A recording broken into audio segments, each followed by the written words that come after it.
નમસ્કાર દર્શક મિત્રો, પાટવી ગુજરાતી ન્યૂઝમાં આપ સૌનું હાર્દિક સ્વાગત છે। સાંસદ શ્રી મિતેશભાઈ પટેલના હસ્તે આંકલાવ તાલુકાના ખડોલ અને નવાપુરા ખાતે ₹42.30 લાખના ખર્ચે નવનિર્મિત 2 અત્યાધુનિક આંગણવાડી કેન્દ્રોનું લોકાર્પણ। ગુજરાત સ્ટેટ પેટ્રોલિયમ કોર્પોરેશનના સહયોગથી પ્રત્યેક આંગણવાડી કેન્દ્ર ₹21.15 લાખના ખર્ચે તૈયાર કરાયું।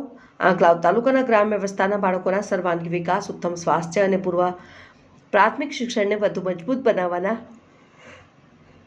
આશય સાથે ICDS ઘટક હેઠળ 2 નવીન આંગણવાડી કેન્દ્રોનું લોકાર્પણ કરવામાં આવ્યું છે।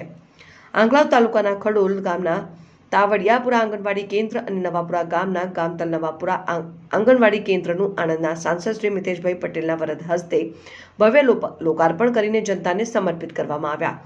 ગુજરાત સ્ટેટ પેટ્રોલિયમ કોર્પોરેશનના CSR ફંડિંગ અંતર્ગત આ બંને આંગણવાડી કેન્દ્રોનું અત્યાધુનિક સુવિધાઓ સાથે નવીન બાંધકામ કરવામાં આવ્યું છે, જેમાં પ્રત્યેક આંગણવાડી કેન્દ્ર પાછળ ₹21,15,000 નો ખર્ચ કરવામાં આવ્યો છે। આમ કુલ ₹42,30,000ના ખર્ચે આ બંને ભવનો તૈયાર થતા સ્થાનિક સ્તરે બાળકો અને માતાઓ માટે સુવિધાઓમાં નોંધપાત્ર વધારો થશે।